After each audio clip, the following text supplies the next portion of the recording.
वृंदावन धाम से आए हुए हैं। भगवान श्री कृष्ण की नगरी है, तो वहाँ से आज अक्षय तृतीया का दिन है, तो हमारे वृंदावन में बड़ा सुंदर भगवान का चंदन दर्शन होता है। तो वही भाव हमारे श्री संजय जी, जिनका ये प्रतिष्ठान है, जिनका यह नया आउटलेट खुल रहा है, हमारे शिष्य हैं। तो आपके मन में भाव था कि महाराज जी आपके द्वारा इस आउटलेट का उद्घाटन हो, तो इसीलिए हम वृंदावन धाम से श्री राधा रमण जी का मंदिर है जो 480 साल पुराना है, तो हम वहाँ के सेवायत गोस्वामी हैं जो यहाँ इस प्रकार से आए। ये जो आयुर्वेदा का पतंजलि का जो स्टोर है, उसके बारे में आप अपने विचार दीजिएगा। जी जी, मुझे पता चला संजय जी के द्वारा कि पतंजलि स्टोर खुल रहा है नया। स्वामी श्री रामदेव जी के द्वारा जो क्रांति आयुर्वेद की पूरे भारत में, पूरे विश्व में व्याप्त है, तो उसी क्रांति को लेकर के यहाँ पर ये प्रयास किया जा रहा है कि जो हमारे भारत का विज्ञान है, जो संपूर्ण विश्व भी आज इसकी जय जयकार कर रहा है, वो आयुर्वेद शास्त्र के जो प्रोडक्ट हैं उसको आज के रूप में प्रासादिक कर यानी आज के समय के हिसाब से उसे सुलभ कराकर, आज के समय के हिसाब से उसे बना करके और यहाँ पर सबको प्रदान किया जा रहा है, दिया जा रहा है। तो जो हमारी डेली नीड्स हैं, आज के समय सबसे बड़ी समस्या है कि पैसे खर्च करने के बाद भी शुद्ध चीज़ प्राप्त नहीं होती। आयुर्वेदा आपने बताया कि विश्व भी मान रहा है, लेकिन अगर भारत की बात करें तो आयुर्वेदा को प्रमोट करने वाला ही एलोपैथी की तरफ अग्रसर हो रहा है, तो उसके बारे में आप क्या कहते हैं? जी जी जी, वो अपने देखिए, एलोपैथी भी एक अपना विज्ञान है, आयुर्वेद भी अपना विज्ञान है, उसमें कोई बात नहीं है। हमें सभी विज्ञानों को साथ में लेकर चलना है। आयुर्वेदिक औषधियाँ भी लीजिए और जहाँ जिसकी आवश्यकता है वहाँ पर वो कार्य कीजिए। जहाँ एलोपैथिक दवाइयों की आवश्यकता है, एलोपैथिक दवाई खाइए। जहाँ आयुर्वेद की आवश्यकता है वहाँ पर आयुर्वेदिक औषधि खाइए। कोई हमारा किसी के साथ कोई भेदभाव नहीं है, ना हमें किसी के साथ लड़ाई झगड़ा करना है।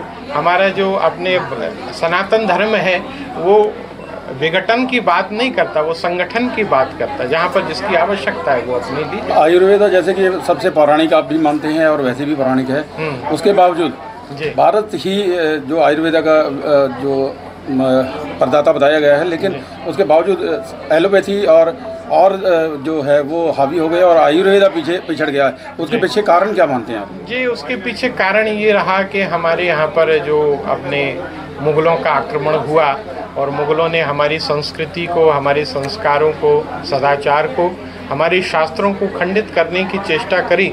तो वो धीरे धीरे आप देखते ही हैं कि वो जो हमारे सब प्राचीन सब ग्रंथ थे उनको नष्ट किया गया, पद्धतियों को नष्ट किया गया, तो वो उस कारण से विलुप्त हो गया है। लेकिन अब धीरे धीरे उन सब चीज़ों पर रिसर्च हो रही है दोबारा से।